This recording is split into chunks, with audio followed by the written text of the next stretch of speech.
Hello, fellow Kerbals, and welcome to the 28th episode of my Kerbal Space Program Let's Play. I did some camera stuff, and I did a little bit of stuff, but nothing too interesting.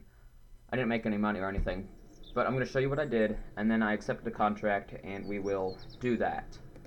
So firstly, our Surveyor 1 plane was just getting a bit out of date. It was slow, it was kind of inefficient, so we upgraded it to the Surveyor 2.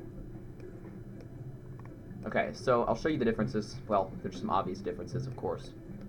First of all, well, the whole front half is the same. We've got a fuel tank here, so from this part and forward on the fuselage, it's the same.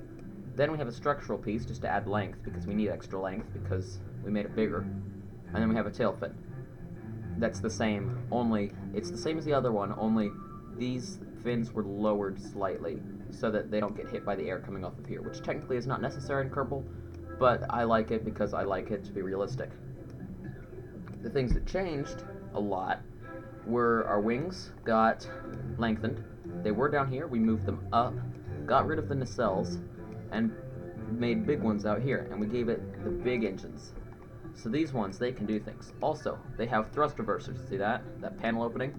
That makes this thing stop really quickly. If we had to do that contract again where we had to land in that crazy spot, we'd deploy the parachute and do the thrust reversers at the same time with the abort action group. With the engines at full power, it would stop us instantly. This thing stops at like 4 Gs. It's ridiculous.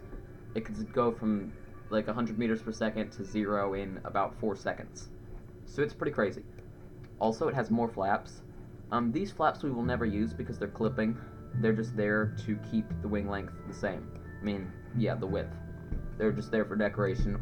We'll never deploy them because that's cheaty, because look, they clip through the spacecraft. These ones, however, were made to not clip, and there's 3 of them, so we're fine. And the wings are swept, at least here. And that means, when we were going supersonic with the straight wings, we get a lot of air building up here, and you get this like shock cone on the front, and it can't really go anywhere, so it slows you down.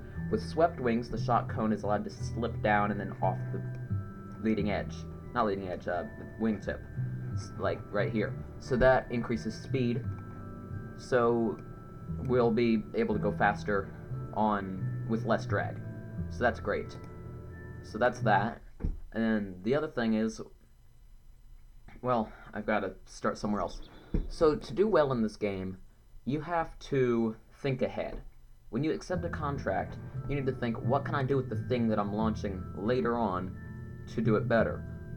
Like, so I'll show you. I accepted a contract to build a space station around Kerbal, and I called it the TKSS, which KSS stands for Kerbal Space Station, but the T stands for temporary, so it's Temporary Kerbal Space Station. The reason I call it the temporary one is because I eventually want to send Kerbals to Mars, or Duna. Whichever one you want to call it. It's Duna in the game, but it's the equivalent of Mars. And to do that, we're going to need to build something in orbit and send it there slowly. If we use the excuse and contracts of building a space station, it's like free Mars rocket. It's great. So this is the core.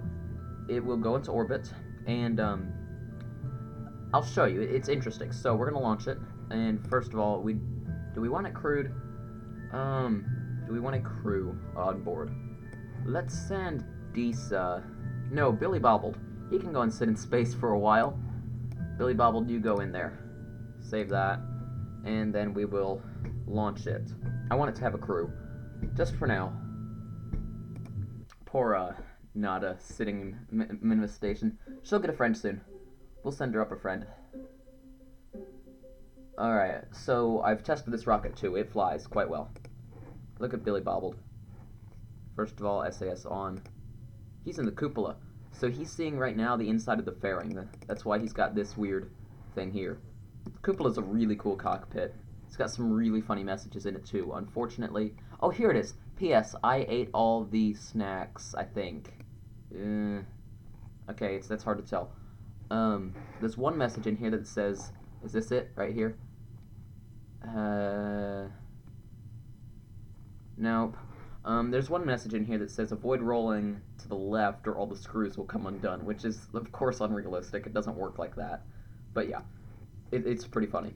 Unfortunately, with my graphics having to go lower than usual because of instabilities in the game and my recording software, we cannot see that. All right, that's enough of all this craziness. We're gonna go now. Here we go.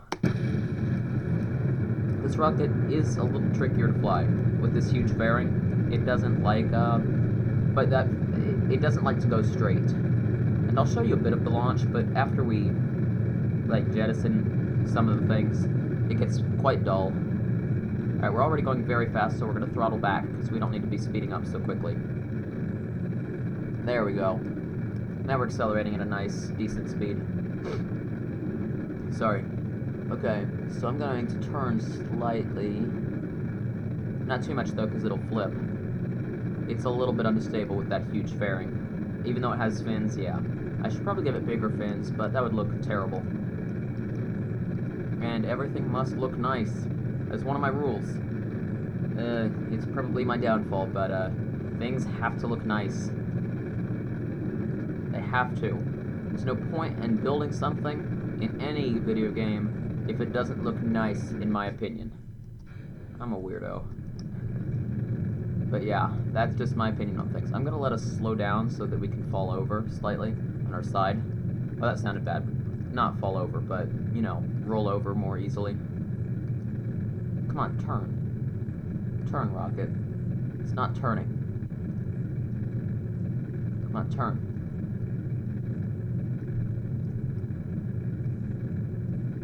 Yeah, now it's gonna try to flip if I'm not careful, which is wonderful. Makes things so much easier on my end. This is so hard. But, no you don't, no you don't, no you don't, no you don't, no you don't. Throttling up to full power helps usually. Oh no, we lost it. Okay, here's what we do. We just keep the spin. Then we just reignite the engines. Nope. Okay. Dang. We lost it. Where are we? Oh no. 22 seconds away. We've wasted a ton of fuel here. Come on. Come on. Keep it going. Yes! We recaptured it. We're going again. I'm going to try to continue, but our fuel budget is a little bit limited on this rocket. I don't know what we can do. We might have issues. No, stop being weird. Come on, fly straight. Fly straight. Alright, there we go. We have our engines working again. See, these rockets are hard. That's the problem with these huge fairings. I really should have bigger fins, but I can't have it looking not nice. How much fuel do I have left? Not enough. Come on, climb.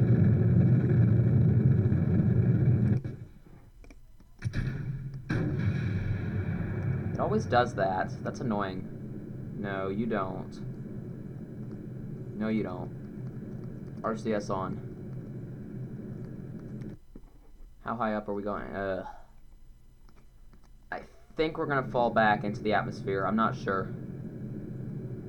This engine, it sounds so strange. Yeah, I don't know. It's weird. Anyways, yeah, we're gonna keep on thrusting. I have to be careful about burning all of our RCS fuel, though. It has a very limited amount of it. This rocket's hard. I'm glad I recorded, though, so you can see that even I still fail sometimes. Okay, that sounded a little bit of a mean thing to say. Okay, I'm gonna throttle back. I want to conserve fuel. Oh, I shouldn't have done that yet. Dang it. Luckily, I'm pretty high up, so it probably won't matter that much. Did I check our RCS fuel? How are we doing on it? Oh, we've got plenty. For now, anyways. We don't want to burn fuel in this, and I'll explain this station. The reason I didn't take it apart and show you each individual part is because it's easier to explain by seeing it in space. It's just easier. We want to boost that up to a higher orbit. What's our RCS at now? About halfway out on those tanks. So that's acceptable. Okay, I'm going to throttle up more. What's a specific impulse now? Good. Alright, we're going to keep on going, hopefully. And hopefully we won't be falling back into space, into the atmosphere. It's quite likely that that will happen. I'm going to keep thrusting, boosting us forward with our RCS. but we're gonna be running out soon. At about 5 units, I'm gonna shut it off because I'm gonna want it to save a little bit. Yep, okay, that's where we're done with RCS. We need to save the rest for steering. As bad as it is, we are gaining a lot of lateral velocity through this, so we might be able to make it into orbit still. Turn off RCS, we can use the engine gimbal to steer for now. We don't have to worry about electricity yet because everything's still good. Alright, oh yeah, that's right, okay. Had to remember something. We're gonna push that up to, I think, 90. I want this to be in a 90-kilometer orbit. Okay, go up to 90. Okay, that's close enough, because it will get boosted higher as soon as we get up there. Well, let's go slightly higher. There, that looks good.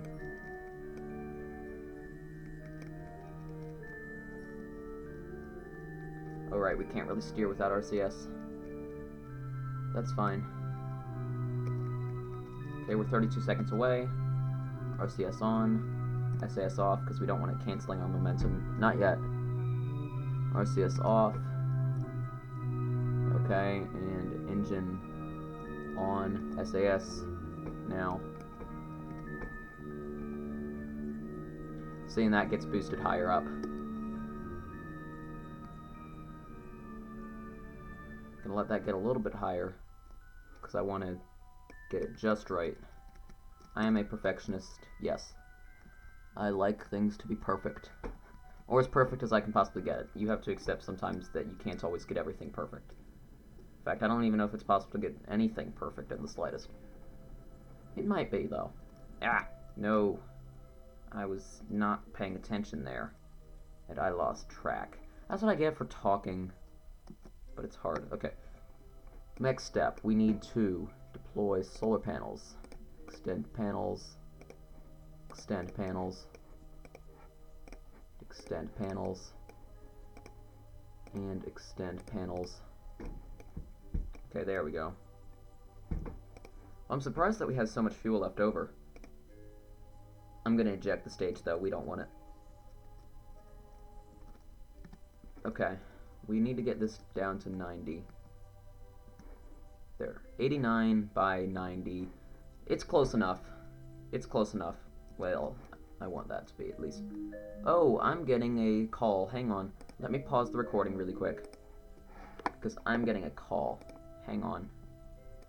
Alright, that was dealt with. So that's good.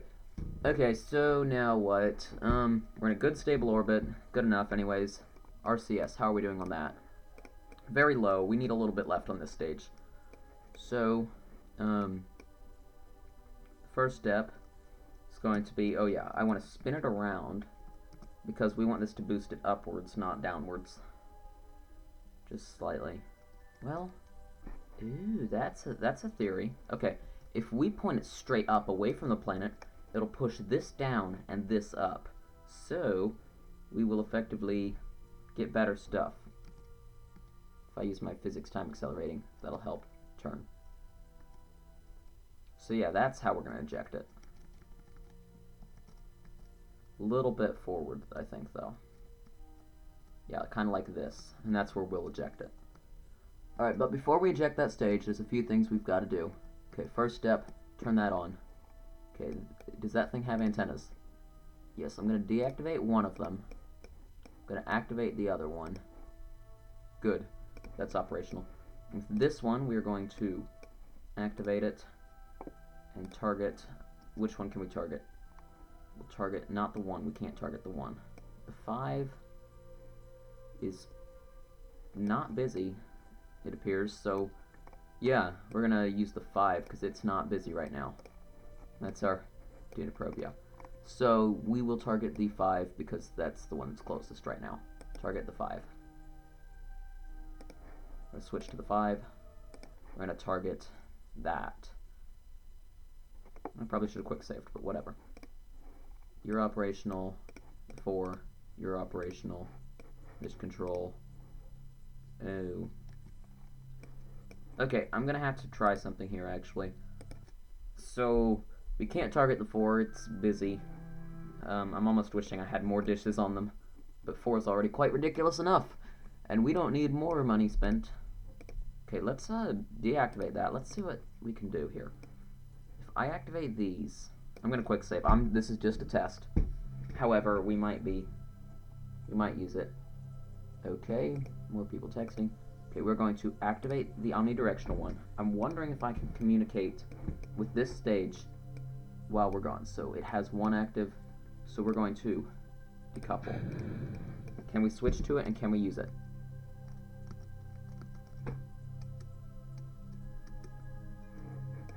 Let's see what we can do. Okay. Toggle torque. Yep, no connection. So that's why we did that. So function F9. Alright. So we need to be over mission control before we start doing stuff. We can time accelerate though. Yeah, that's fine. We can time accelerate. We've got all the time in the world. Well, we've got a few more days. I think like probably at this point about 80 days before that thing makes it to Duna. Oh, and we gotta extend our radiator panels to cool off the spacecraft. They're glowing red, which means our spacecraft was pretty hot, probably from the launch. It had a few flames building up because we went a little bit shallow. That's fine though. Okay. Oh right. Well, that's there, so we'll just time accelerate. This is slow. I'll come back after I've done some fine-tuning and we make it to mission control. Alright, we're coming up on mission control now. Good, we've got a connection. Okay, so we're going to activate one of these dishes. Activate. No target. Target mission control. Okay. This will drain some of our power, but that's acceptable. Okay, we've got to do this kind of quickly. Okay, we need to activate you. Alright, next, we're going to decouple you. Oh, right, we need to do function F5. Then we're going to decouple you. We're going to go back to it. Does it have connection? Yes. So before it runs out of power, which will be fast, we're going to turn it, drain the rest of its RCS fuel, restart its engines just gently, and we're going to make it re-enter the atmosphere. We're going to be very gentle on the engines until we're very far away. Oh, it's out of RCS, so we can't even use that. This is a weird looking stage. Okay. When we get that down into the atmosphere. Good, we're no longer in orbit. That'll hit the ground. That's great. Hopefully none of that exhaust hit us too badly. Okay, next thing that we have to do. We need a satellite. 4 is busy. 5... Which one is the 5 not talking to? Oh, okay, I know what it is now. The 5 has a contingency plan set up into it, so we can just deactivate that contingency plan for a brief amount of time. Instead of mission control, well, we need to leave that one on. Activate. Yep, the 5. Okay, where's the 5? Yeah, we're just going to turn off its contingency plan right now. And this 5 should give us a pretty wide range of motion to do stuff on. Where are you? You're targeting mission control. We want the one targeting the D2 because that one is a contingency plan. The D2 is pretty busy right now. D2. You're going to target the TSS core ship for now. Okay, now we're going to switch to the TKSS core ship. No, not the probe. Okay, it would help if I did that. Ship. Yes, switch to. Alright, it should have connection now, and we can use it as a relay. So, very quickly, I'm going to quick save, and I will explain what I'm doing as I'm doing it. So, first step, we're going to activate one of its antennas. Activate. And there's a reason for this. Okay, does this thing have its antenna operational? Yes. Okay, we're going to decouple node. We're going to use our RCS. No. Oh yeah, and we need to unrestrict these tanks. Okay, tanks being unrestricted. Almost there. Okay, we don't have much time for this, so we're going to have to be careful. No, not like that. Good. We're going to set that as target. So set as target. Switch back to it. We're going to roll it slightly, like so. I'm going to retract these panels just in case of issues. It's just a safety precaution. Okay, now we're going to go to U. That's its target, and we're going to control from here. Control from here. Okay, first step, we're going to translate, no, not that way, this way. Okay, just a little bit. And we have a very limited amount of power here. Oh, right, no, I forgot, we do have solar panels on it. We're using a little tug probe right now, and I'll show you what all of this is for in a second. We've got our pilot there holding that steady. Okay, almost there. Okay, we're going to back up a little bit, like this. Okay, then we're gonna stop it. No, stop. Stop. I accidentally hit J a few times. That's fine though. Okay, RCS off. We're going to... Oh, it can't do that. Okay, and we're going to use that to rotate. Okay. Alright, now we are going to focus our target like that. We're going to translate up, then down. No, we need to translate down. No. Okay, then we're going to go. Nope. I keep forgetting these are reversed. I'm hitting the opposite ones. Luckily, we've got plenty of monopropellant. Ugh. Words are hard. H. Okay, we're going to just use that.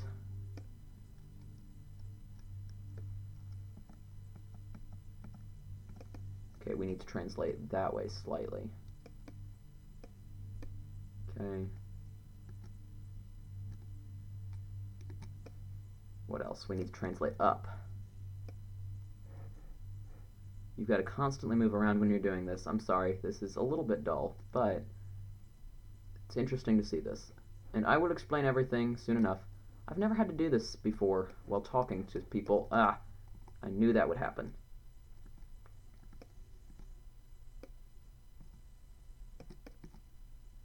Yes, it worked. Okay, first of all, RCS off. We're going to time accelerate a little bit. Okay, here's the thing. So in space, there's no gravity, as you know. We're going to control from here, by the way. Okay, there's no gravity in space, and that's fine, but your muscles atrophy over time because you're not using them properly, and just all kinds of bad things happen to your body. And yes, that's not modeled in Kerbal, and I know it's not necessary, but I want to do, this is slightly inspired by that movie, The Martian. We're going to send this station to Duna eventually. We want to send Kerbals to Duna. This is in the far future, of course, but we do want to have a ship that will go to Duna. This part, we're going to build another section just like this, and we're going to dock it on this side. Okay, and that'll come up with the next launch whenever they want us to add a module. We'll just add whatever they want us to add, plus, like, some engines or something. That'll go in the back, or like our science equipment. That's probably what'll come up next, and one of these. And we'll put that on the other side. And then we'll be able to spin it up, and then we'll have gravity out here because of that. And these are structural pieces, so they're hollow. So the Kerbals will be able to walk through here. So the Kerbals have a pretty cool interior. They have the cupola, which is like this. I'll actually give you a tour. That'll be cool. So they have the cupola, where they can look around and do things, and fly the ship if they want. They can then go to the, crew hatch. Transfer. They can then go to here, into this lander can. This is in the center, and this will just kind of be a neutral zone. Then, you can't see it, but right behind this wall and that wall, if this were real life, well, actually, behind that wall, there would be a door there, and a door, yeah, behind me. So, or somewhere. You can see the docking ports there, and they would go through this tunnel. They could float down the tunnel. They could spend time in the tunnel, too, if they wanted. And then they could go out to this one. And I purposely put it upside down so that you can't really see it. This is the bottom, this gold plating stuff. So when it spins, the momentum will push them down and give them gravity in space, which is really cool. And when we have another one on the other side, they'll be great. And we also should be getting the contract. Okay, where's our contract? What? Okay. I'm confused. I'm very confused right now. What in the world?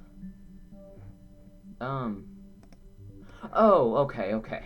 I was like, why am I not getting the contract? And then I remembered. I already got it earlier. In the recording, I got the contract, yet somehow I managed to forget. I'm a forgetful person. If you haven't guessed that by now. Ugh, it's annoying. Okay, I'm going to switch back to... Well, we're already out of range of the 5. Why is the 5 not... you know what? I don't even care. Switch to the 5, and we're going to retarget the D2. Turn its contingency back on. Unfortunately for Billy Bobbled, who is on the... Sorry. I'm so sorry. Unfortunately for Billy Bobbled, he's only going to be able to talk to the ground when he's above mission control. Which is sad for him, but whatever. So he's only gonna have a small window every 90 minutes to talk to his family. Well, probably not 90 minutes, probably more like 70. That would suck, only being able to talk to your family once an hour. Yeah, okay, where is it? D2. There it is. That's just a contingency plan. The D2 is not connected to it, but we have it so that it could in case of an emergency. I'm gonna switch back to this, not the probe. Why does it always prioritize the probe? That's another pet peeve of mine. Squad, fix it. Don't make it prioritize the probe. And I need to turn off its antennas as well. Well, this one. Nah, we'll leave some of its antennas on. Can it handle the electric charge drain? Oh, yeah. And it has tons of batteries. I forgot that. Yeah, this is fine. What was I going to do? I've already forgotten. Oh, yes. We're going to rename vessel. It's not ship, this is a station. KSS core. Well, it's not even the core anymore. Now it's just the KSS. TKSS. Because it's temporary. I don't actually want a space station around Kerbal because we've got the Minmus one. Where is that? It's out here. But that's fine. Alright, that took up a lot of time, but I think you guys enjoyed seeing... Now and again, I think you want to see the whole process of a launch. Not too much skipping. I won't do this too often, because I know it's boring, but now and again, I hope you do enjoy me doing that. Alright, we're checking on our Mars mission. Let's see how everything's doing. We can open that up, just to check on it. It's got its emergency solar panels, that's great. It's doing good on power. I'm a little concerned about that, though. I'm going to turn off the RCS. Pitch it upwards. Oh, that's not working. Not that way. I want it to turn slightly. What's that? Oh yeah, it has Duna set as its target. I'm just going to turn it so that solar panels get more power. Alright, that looks good. That should do it. Yeah, now its solar panels are getting tons of power. Alright, let's see how far away till Duna. Or how much longer. 85 days. Wow, we're getting closer. We're getting much closer now. That's great. That's crazy that we've made it this far. I have not been to Duna many times, actually. I landed a probe on it once, before they even had fairings. I built my own fairing because I liked fairings. And it got stuck to it, and it failed, and that was sad. I'm just checking these. What else? I once sent a manned mission there, then realized, and it relied on a plane that had jet engines to take off. When I got there, I realized that Duna doesn't have oxygen in its atmosphere. You can't use jet engines. And, yeah. So that was annoying. And I think that's the extent of my Duna missions. I may have sent a rover once, but I can't remember. Yeah, I'm not... Oh, and I've tried sending planes, but they never worked for some reason. They used propellers. They were electric, but for some reason they just would not fly. I don't know why. They just nosedive into the ground, even though they flew great on Kerbal. I don't know if it was the thin atmosphere or what. So, I think that's going to do it for this episode. I hope you'd enjoyed seeing the full process of a launch. Tell me if you enjoy that every now and again. I will not do that often, don't worry. It gets dull, but again, I'm sure you'd like to see it on occasion. So please like, comment, and subscribe. Check out Wizardcraft, and I'll see you next episode. Be back here. Remember to tell a friend. I'm enjoying the growth. Keep it coming. Alright, bye.